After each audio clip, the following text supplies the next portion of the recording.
Good morning, everyone. Today, we are here to present our final global marketing plan for La Peinture. This presentation will be done by myself, Akanksha, my lovely peers, Divya, Kevin, Anish, and Olubenga. Next slide.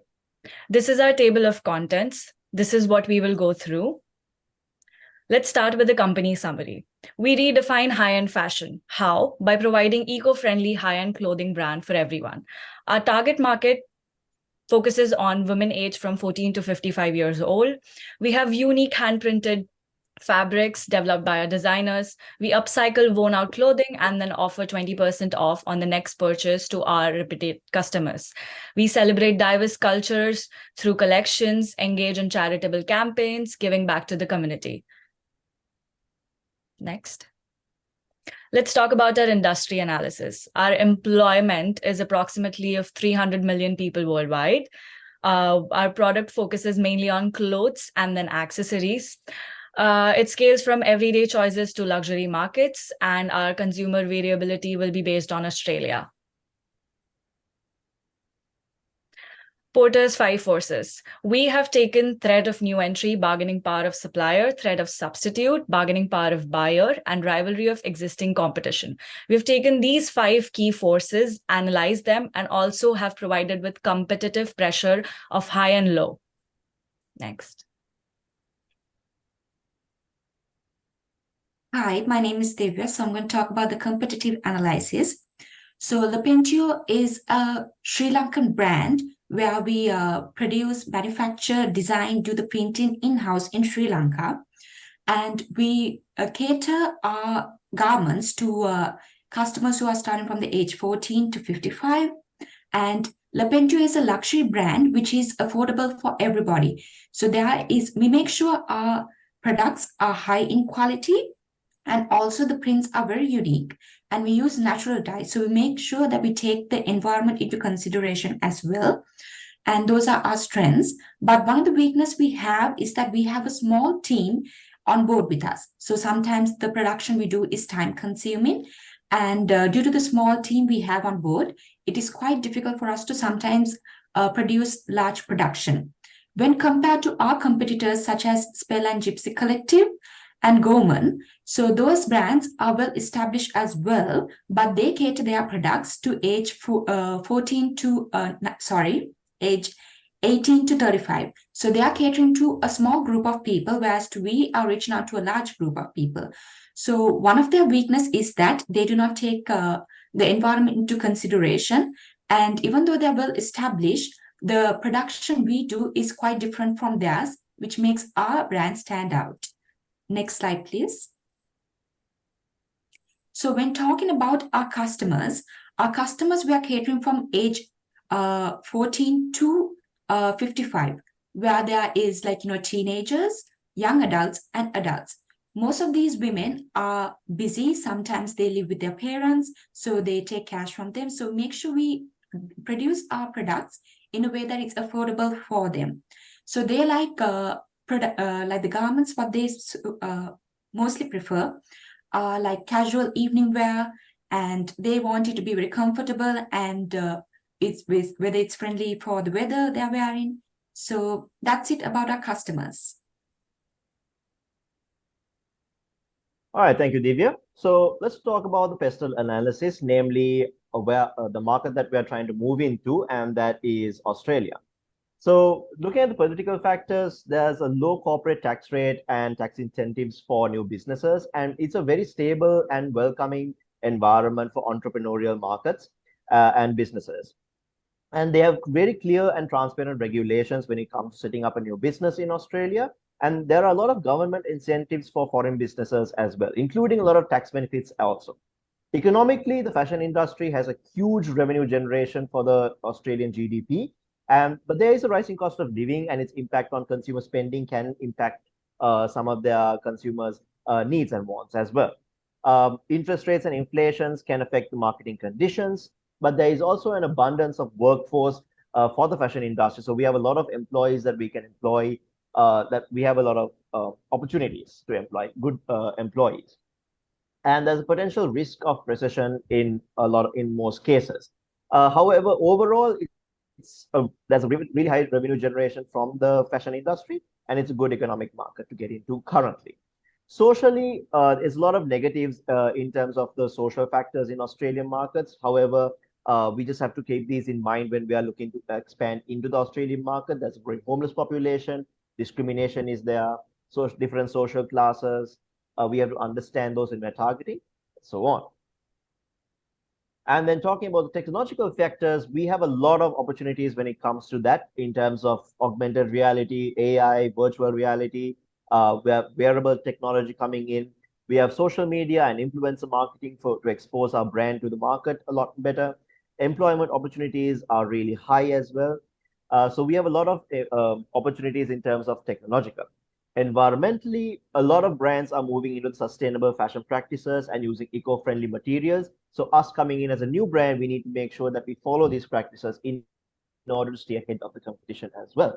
So we need to make sure that our materials are eco-friendly.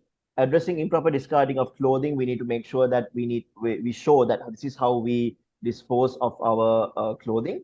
And legally, we have to comply with the occupational health and safety laws. We have to adhere to the minimum wage regulations, the Fair Work Act, and implementing the national employment standards. Moving into the SWOT analysis, as my colleague Divya mentioned, we have our strengths. We have an eco-friendly approach. We are affordable luxury brand, affordable to everybody. We have strong customer base. Our weaknesses are limited dye color options, so we need to make sure that we have availability to attract more, and time-consuming production because we have a very small team and a limited capacity. Like I said, small team, so we may not be able to incur large orders at the time. Opportunities, we have a very strong cultural appeal. We have a diverse consumer base as well because we are targeting a broad age range, and we are implementing a virtual stylist as well. Our threats are we have an intense entrepreneurial competition as many brands are popping up as we speak even, and we have an established business competition from the established brands that have already been in the market for a while, and we have an advantage in the physical store, or rather they have an advantage in the physical store as we have an online presence only. So a brick and mortar store will have an advantage over us, so that is a big threat to us. Coming into the market entry strategy, we have three options to consider, that is exporting, licensing, and joint venture. I'm going to focus on what we are going to be focusing on, and that is joint venture. As you can see, we have advantages and disadvantages for all three parts, but for joint venture, that'll be our best option. Why? Because when it comes to exporting, it's far too expensive, and we have no means of selling the product in Australia because we are only online currently. And licensing is a bit expensive as well, and a lot of regulation, and there are a lot of regulations to follow when you are going to license a new business. And because our manufacturing is in Sri Lanka and we're selling in Australia, it will take a lot of time and there'll be a lot of complications as well. Therefore, having a joint venture with a company that has local market knowledge will share the costs and risk with us, access to local resources and local government relations will definitely be very helpful to us. And therefore, joint ventures will be our go-to in terms of our market entry strategy.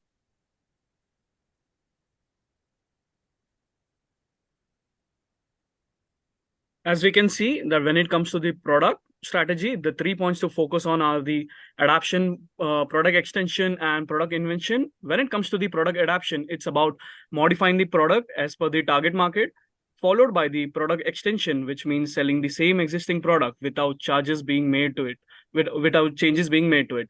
The last one is the product invention. This means to create entirely new product that best fits the target market.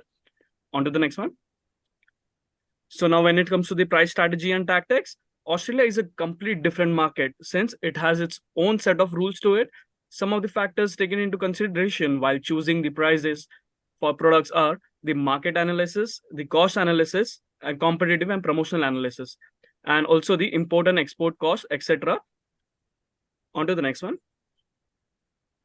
The distribution channel consists of taking product from manufacturers to the end of consumers. There are few elements which should be taken into consideration, such as competitive landscape, marketing dynamics, target market, and product characteristics. As an online clothing brand, following channels will be used for distribution, such as online marketplace, collaboration, and influencer marketing, and pop-up sale. From here, I would like Olubenga to take over. Yeah, thank you, Anish. So I'll be talking about the five promotional strategies we will use in promoting our products. So firstly, I'll be talking about the digital marketing.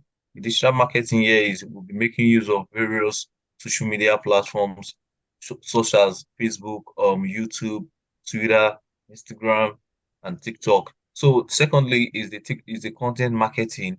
And again, we'll get to go about collaboration and partnership with probably other brands, with other influencers, more other frames as well. Then fourthly, we'll be talking about email marketing, just like sending mails, general emails to people or email addresses and just trying to like advertise to them through that process as well. And the lastly is the public relations. We all know the PR is the public face, the public image of a brand. So make sure we have a good reputation and a well variable public image in the media. So thank you. Next slide, please. So I'll be talking about the our implementation plan as well. Our implementation plan, it outlines the steps we'll take in accomplishing our goal, and it shows a month-to-month step that we'll be taking in making sure that we achieve the goals. And firstly, the first month to go about the market research, the marketplaces, and the influencer partnerships. On the second month, we'll do the concept development, the tech pack creation, and the material sourcing as well. On the third month, talk about the material coordination, the sample stitching, and the marketing photo shoot.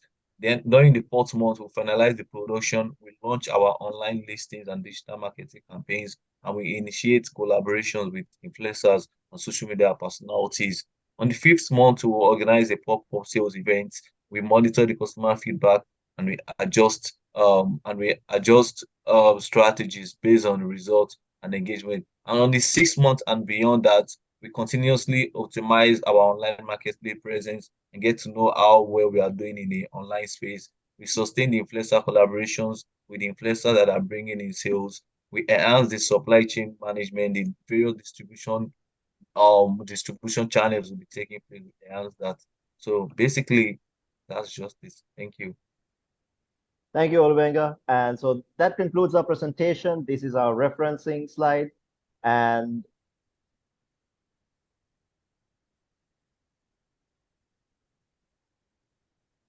apologies for that.